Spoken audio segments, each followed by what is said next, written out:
So hello everyone, I'm Deren from Istanbul, Turkey. It's around 9 p.m. my time right now. Today I want to give you all an insight into my relationship between the cognitive process of attention and the internet and social media usage. And thank you, Ms. Sandra, for helping me through this project.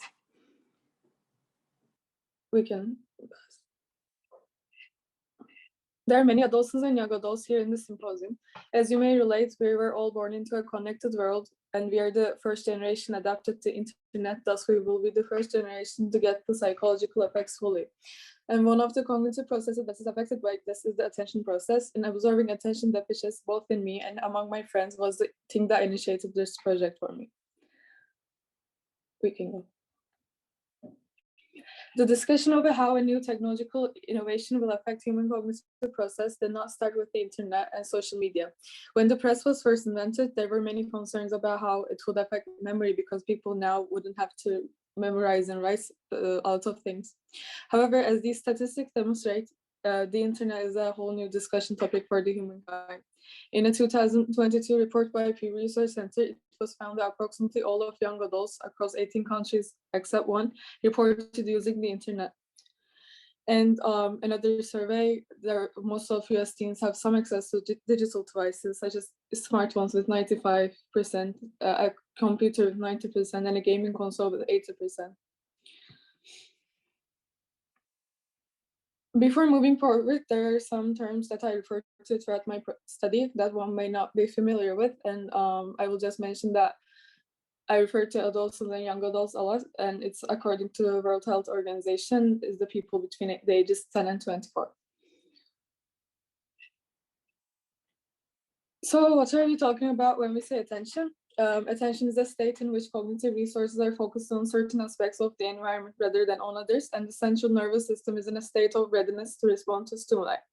Humans have limited neural capability to break down and manage the excessive stimuli around them, and thus have the cognitive ability to focus on a specific one or change their focuses on multiple of them if necessary.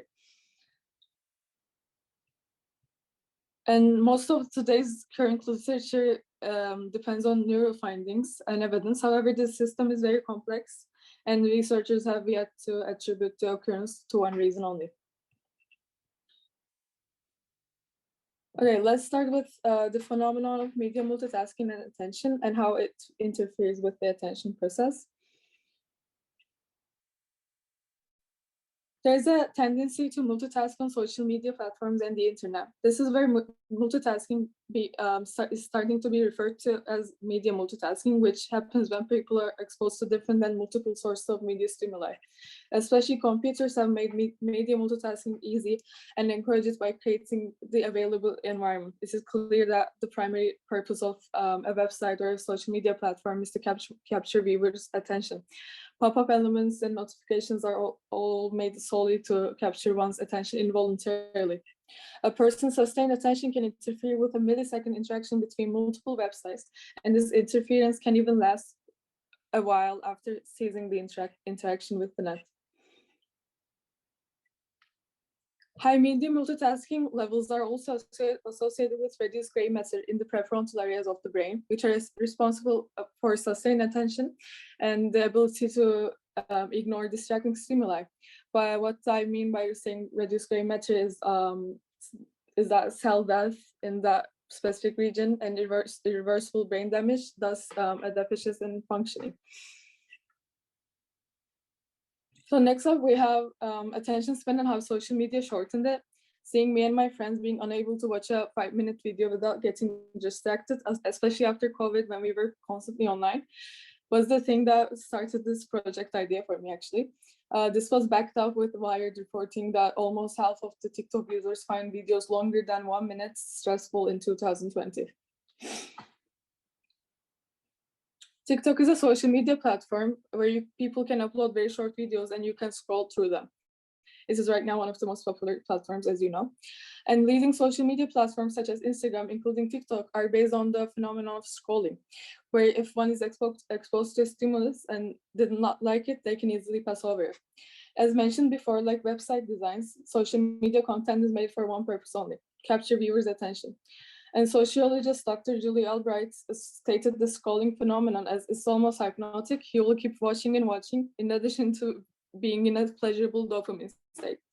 Well, what is dopamine? Dopamine is the same neurotransmitter released in sex, gambling, and eating, and it's highly addictive.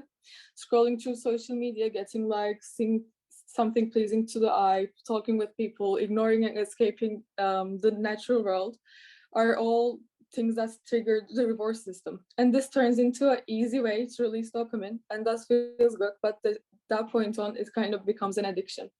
And TikTok uses a strategy of random reinforcement, which can be adapted as the reinforced feeling of a good video's potential popping up any moment, which leads to scrolling more and more. And exposure to short videos is inevitable once one signs up to the platform. And our attention spans get trained in a way because we and our brains developing, and we don't require a longer attention span and effortful processing to survive in these platforms that we are constantly exposed to. Another main relationship was found between ADHD and IUD, which is the internet use disorder. ADHD, attention deficit hyperactivity disorder, is the most common and severe attention impairment type in psychology, and studies show that it goes hand in hand with internet use disorder known as the internet addiction. A study done in 2009 to evaluate the predictive values of psychiatric symptoms for internet addiction and found adolescents with the diagnosis of ADHD is the most likely group to be addicted to the internet. But why is that? Like, why there's strong evidence toward it?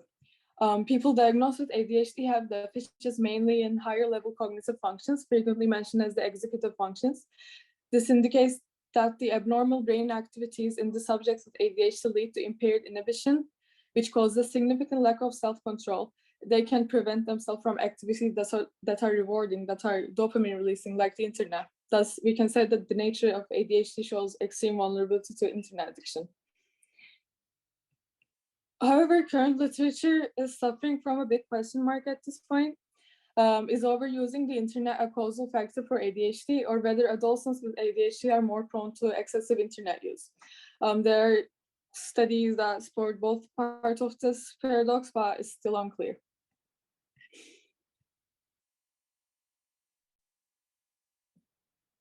I want to focus on some specific consequences of these attention impairments and excessive use of internet. The concerning use could excessively interfere with daily activities that may improve adolescents' mental health and quality of life, such as physical, academical, and interpersonal activities. The data collected from 85 university students in Bangladesh showed that over 60% of students thought that internet addiction in some way had a negative impact on their academic life. And returning to a study done in 2009, the predictive value study, it was also found that social phobia and depression followed right after the ADHD diagnosis, while playing a great role in the internet addiction. The discussion of internet and social media's effect on adolescents is a new topic in psychology and science in general. Thus, there is a lack of long-term, longitudinal researches that can give deeper insight into this topic and its relationship with attention. And the attention network in the brain, especially, is known for its complexities, and it is expected that current and near future studies cannot give direct causal relationships. However, as the field of psychology and technology develops, we can expect to find greater things in the future. And the crucial thing before ending my presentation is that there's a crucial urgent need to define a medicalized internet use disorder. In order to proceed with this treatment, needed funds and time should be spared on the research related to internet addiction, especially among adolescents, because this is only not only affecting an individual life, but it's affecting a whole new generation of upcoming adults. To conclude, the increase in digital media consumption among children and youth has been a leading concern in the last couple of decades and raised many questions concerning its impact on cognitive functions, socialization, academic life, and mental health. By collecting and elaborating on current knowledge on the specific cognitive task attention and its impairment due to excessive uses of the internet and social media, I aim to draw attention to a problem that exists today and only will increase in aptitudes in the near future. Thank you for listening.